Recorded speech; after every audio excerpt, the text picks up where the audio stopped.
Draw the development of the lateral surface of a truncated right circular cone of base diameter 46 mm and height 64 mm, which is cut by a section plane inclined towards right at 30 degree to HP and perpendicular to VP.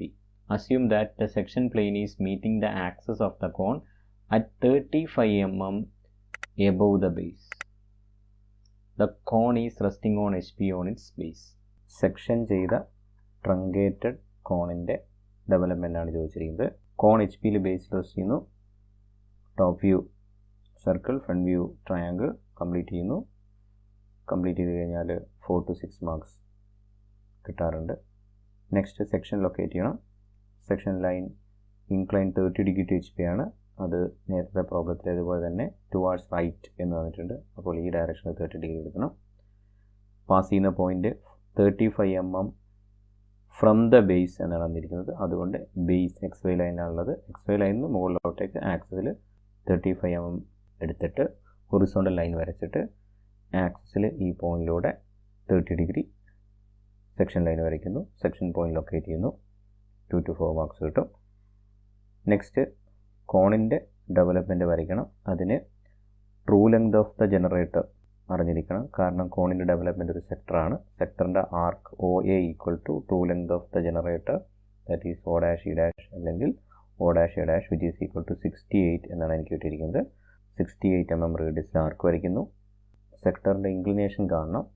അതിന് theta equal to arc length by radius. Arc length π × d ആണ്. 180 × 46 ആണ് diameter വരുന്നത്. Divide by true length of the generator 68 ആണ് കിട്ടിയിരിക്കുന്നത്. അത് 121.76 degree, അതായത് approximately 122 degree. 122 divide by 8 ആയിട്ട് divide ചെയ്യുന്നു. അല്ലെങ്കിൽ FE radial distance, ED distance, ഈ സെക്ടറിൻ്റെ ഡിസ്റ്റൻസ് എടുത്തിട്ട് 8 ടൈംസ് മാർക്ക് ചെയ്താലും ഈ ആംഗിൾ തന്നെ കിട്ടും. ആംഗിൾ ഫൈൻഡ് ചെയ്ത് കഴിഞ്ഞാൽ അതിൻ്റെ മാർക്ക് ചില ആൻസർ കീഴിൽ കാണാറുണ്ട്. 2 മാർക്സോളം കിട്ടാറുണ്ട്. കംപ്ലീറ്റ് ഡെവലപ്മെൻറ്റ്, അതായത് സെക്ഷൻ ഇല്ലാത്ത ഈ ഡെവലപ്മെൻറ്റ് വരുന്നതിന് 4 to 5 മാർക്സ് കിട്ടും. ഇനി ഈ ഡെവലപ്മെൻറ്റിലേക്ക് ഈ സെക്ഷൻ പോയിൻറ്റ്സിനെ ട്രാൻസ്ഫർ ചെയ്യുമ്പോൾ ബാക്കി 4 മാർക്സ് കൂടെ കിട്ടിക്കഴിഞ്ഞാൽ 2 marks neatness and dimensioning, total 20 മാർക്സിലേക്ക് എത്തും. ഈ പോയിൻറ്റ്സിനെ ഇതിലേക്ക് മാർക്ക് ചെയ്യുമ്പോൾ ഈ എല്ലാ ലൈൻസിനെയും O', E' അല്ലെങ്കിൽ O', A' അതായത് ട്രൂ ലെങ്തിലേക്ക് പ്രൊജക്റ്റ് ചെയ്തിട്ട് ഈ ട്രൂ ലെങ്ത് ഡിസ്റ്റൻസ് എടുത്തിട്ട് വേണം ഇവിടെ മാർക്ക് ചെയ്യാൻ. ഫോർ എക്സാമ്പിൾ 2' B', O' പോയിൻ്റാണ്. 2 ഇവിടെ OBയിൽ മാർക്ക് ചെയ്യുമ്പോൾ O', 2' ഡിസ്റ്റൻസ് എടുക്കരുത്.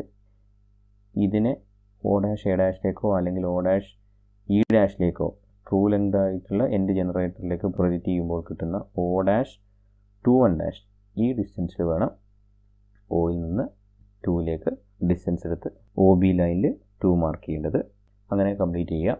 കോണായതുകൊണ്ട് സിമ്പിൾ പൊസിഷൻ ഓൾമോസ്റ്റ് എല്ലാവരുടെയും ശരിയായിരിക്കും. അതിന് 4 to 6 മാർക്സ് കിട്ടും. അടുത്ത മിസ്റ്റേക്സ് വരുന്നത് ഈ 35 mm ഫ്രം ദ ബേസ്, അത് മാറിപ്പോകാൻ സാധ്യതയുണ്ട്. O'-ന് 35 എടുത്ത് വരയ്ക്കാൻ സാധ്യതയുണ്ട്. അപ്പോൾ സെക്ഷൻ ചെയ്ത് തെറ്റായിരിക്കും. ഇനി ഈ റൈറ്റ് സൈഡ് എന്നുള്ള കാര്യം ക്വസ്റ്റ്യൻ തന്നിരിക്കുന്നത്, അത് ലെഫ്റ്റ് സൈഡിലോട്ടേക്ക്, അതായത് ഈ ഡയറക്ഷനിലേക്ക് 30 degree എടുത്ത് വരച്ചവരുണ്ടാവും. ഇങ്ങനെ 30 degree എടുത്ത് വരച്ച് കഴിഞ്ഞാലും ഇതിൻ്റെ ആൻസറിലൊരു മാറ്റവും വരുന്നില്ല. കാരണം കോണാണ്. 30 degree രണ്ട് ഡയറക്ഷനിൽ കട്ട് ചെയ്ത് കഴിഞ്ഞാലും ഇതിൻ്റെ സെക്ഷണൽ സർഫസിൽ മാറ്റമൊന്നും വരാത്തതുകൊണ്ട് ഡെവലപ്മെൻറ്റ് ഈ ഏരിയ സെയിം ആയിരിക്കും രണ്ട് കേസിലും. അതുകൊണ്ട് ഈ ഡയറക്ഷനിൽ വരച്ചവർക്ക് മാർക്ക് കുറയ്ക്കരുത് എന്നാണ് എൻ്റെ അഭിപ്രായം. ഇനി ആൻസർ കീനെയും എക്സാമിനറെയും ഡിപ്പെൻഡ് ചെയ്യും. കൂടുതലായിട്ടുള്ളൊരു മാർക്കൊന്നും കുറയ്ക്കാൻ പറ്റില്ല. ഇത് എയിൽ വെച്ച് സ്റ്റാർട്ട് ചെയ്ത് അൺഫോൾഡ് ചെയ്ത് കൊണ്ടുവന്നുകൊണ്ടാണ് ഈ ഷേപ്പ് കിട്ടുന്നത്. ഇവിടെയൊക്കെയാണ് സ്റ്റാർട്ട് ചെയ്തതെങ്കിൽ ഈ ഷേപ്പിലൊക്കെ ഒരു വ്യത്യാസം വന്നിട്ടുണ്ടാവും. ബട്ട് അതും ആൻസർ ശരിയാണ്. ടുവാർഡ്സ് റൈറ്റ് ആംഗിളിൻ്റെ ഇൻക്ലിനേഷൻ കണ്ടിട്ട് കുറച്ച് പേർക്ക് കൺഫ്യൂഷൻ ആയിട്ടുണ്ടാവും. ബട്ട് ക്വസ്റ്റ്യൻ നമ്മൾ ചെയ്ത സെയിം ടൈപ്പ്, സെയിം മെത്തേഡിൽ ചെയ്യുന്ന പ്രോബ്ലം തന്നെയാണ്.